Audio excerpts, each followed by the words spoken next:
kepada masyarakat Indonesia yang merasa terpukul dan kecewa dengan peristiwa ini, para pemimpin bangsa dan pemimpin institusi, penegak hukum, kepolisian, kejaksaan, dan pengadilan, mohon saya dibukakan pintu maaf yang sebesar-besarnya. Saya menyadari bahwa saya gagal mengatasi ketakutan saya. Saya salah karena telah membiarkan kekuatan yang tidak baik menekan mental saya dan mengancam menguasai akal sehat saya sehingga saya tidak bisa melangkah maksimal dan saya hanya bisa memilih diam pada saat itu.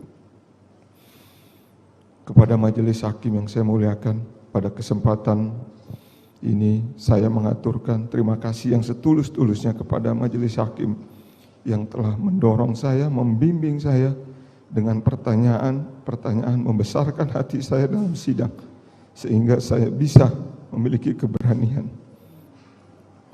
Kepada yang mulia Bapak Ahmad Suhel, Ketua Majelis, Bapak Juyanto, Wakil, Bapak Majelis Hakim Anggota 1 dan Majelis Hakim Anggota 2, Bapak Hendra Yuristiawan, Bapak telah menjadi teladan bagi saya dalam memimpin persidangan ini dari awal hingga saat ini, memberikan apresiasi buat kami, dan telah memberikan pengabdian yang maksimal.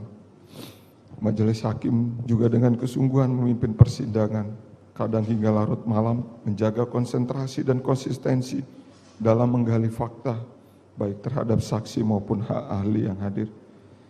Majelis hakim juga telah memberikan pertanyaan yang begitu jeli dan berbobot untuk mengungkap kebenaran, pola pikir yang progresif dengan mendukung pola progresif yang luar biasa menemukan keadilan, khususnya dalam penerapan Undang-Undang ITE. Kepada tim JPU dan penasihat hukum, saya juga mengucapkan terima kasih yang sedalam-dalamnya yang telah menunjukkan semangat profesional yang tinggi dalam upaya menjalankan tugas dan tanggung jawab masing-masing dan memberikan apresiasi dan terima kasih atas bimbingan dan arahan kepada saya sehingga mampu mengikuti proses sidang ini dalam rangka mencari kebenaran dan keadilan. Nota pembelaan pribadi kami awali dari penyalahgunaan keadaan oleh atasan terhadap kami sehingga menyebabkan dilema moral. Cerita yang disampaikan oleh pimpinan saat saya saat itu ditambah dengan apa yang saya lihat dari Bapak FS dan Ibu PC, menangis, sedih, jujur membuat perasaan saya yang timbul adalah rasa empati yang besar dari dalam diri saya kepada beliau. Saya seperti terkondisikan oleh rasa empati sehingga tidak ada pemikiran janggal saat itu. Terlebih dari tampilan raut muka Bapak FS dan Ibu PC sangat sedih dan terpukul oleh kejadian yang menimpa Ibu. Emosi yang ditampilkan oleh Bapak FS yang tidak stabil dan rentan perubahan kepribadian serta kadang bersikap kasar dan ancaman yang terlontar menciptakan keadaan yang membuat saya tegang. Keadaan demikian yang muncul dalam setiap kontemplasi saya, antara logika, nurani, dan takut bercampur. Sungguh tidak semudah membaca kalimat dalam peraturan tentang menolak perintah atasan.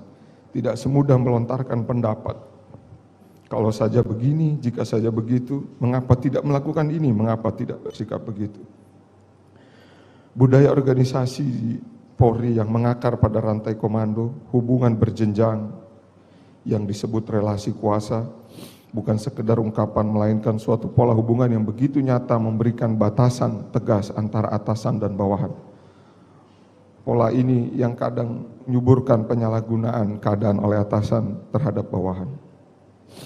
Kondisi rentan penyalahgunaan keadaan ini mungkin tidak bisa dengan mudah dipahami semua orang. Beragam praduga bersalah terhadap saya mungkin dipengaruhi oleh predikat saya sebagai penegak hukum, seragam dan kepangkatan. Sebagai seorang lulusan akademi kepolisian yang berpangkat AKBP dengan pengalaman di berbagai bidang, seakan menjadi suatu nilai kepastian dengan predikat demikian pasti akan selalu memiliki kemampuan untuk menolak perintah atasan. Padahal yang terjadi adalah budaya organisasi dimanapun berada sangat berdampak sehingga sangat rentan terhadap penyalahgunaan keadaan karena ada relasi kuasa. Saya meskipun dengan predikat sedemikian rupa hanyalah bawahan yang merupakan manusia biasa. Bawahan yang dalam relasi kuasa berada di bawah kendali atasan dan manusia biasa yang memiliki takut sebagai salah satu emosi dasar yang muncul sebagai respon atas peristiwa yang menimpa saya. Berbagai pertanyaan dilontarkan banyak pihak. Mengapa? Mungkinkah seorang penegak hukum yang paham hukum, seorang dengan predikat seperti itu, mengapa memilih diam saja? Mengapa takut berterus terang? Bahkan ada juga yang dengan mudah berasumsi kemudian menuduh tanpa empati bahwa ada kesengajaan dalam diri saya untuk membantu, menghalangi. Jika saya boleh jujur, pertanyaan itu kerap muncul juga dalam benak saya. Bagaimana mungkin saya bisa terlibat? Kenyataan seperti ini adalah seperti mimpi bagi saya. Dalam penilaian saya pribadi, saya adalah orang yang taat dalam berbagai aturan dan ketertiban SOP yang mengedepankan kebenaran material. Apakah mungkin hal itu terjadi kepada saya? Harus terlibat dalam perkara dan diserang dengan tuduhan kesengajaan dan niat untuk merintangi penyidikan. Ketika saya bekerja, saya selalu berupaya berhati-hati dengan banyak pertimbangan. Ketika saya pertama kali menemukan ketidaksesuaian dan kejanggalan dalam video yang saya tonton, kemudian mendapatkan perintah dari Saudara FS untuk menghapus file yang saya tonton, saya sudah berupaya mempertimbangkan dan memohon bantuan. Saya telah memohon arahan dari atasan saya langsung, yang saat itu saya nilai dapat memberikan perlindungan, dukungan, serta arahan tentang ketidaksesuaian dan kejanggalan. Jika saat itu atasan saya mendukung dan memberikan arahan untuk melaporkan ke petinggi Polri atau pejabat utama lainnya demi memohon perlindungan, arahan, dan dalam rangka pengungkapan fakta, mungkin sejak saat itu saya lebih berani mengungkapkan hal yang saya ketahui. Namun hal itu tidak seideal yang saya bayangkan, dan saya malah dihadapkan kepada Saudara FS yang justru kemudian meminta menghapus file tersebut.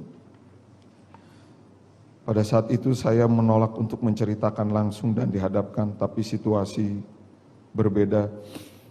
Apabila saya coba menggambarkan kembali peristiwa saat itu, saya seperti tidak mau harus menceritakan kembali secara langsung ketidaksesuaian dan kejanggalan yang saya ketahui. Dalam suasana yang tegang, alasan saya menangis terlihat tidak bisa mengontrol lagi emosi dan air mata. Kondisi menjadi tidak menentu dan sulit diprediksi.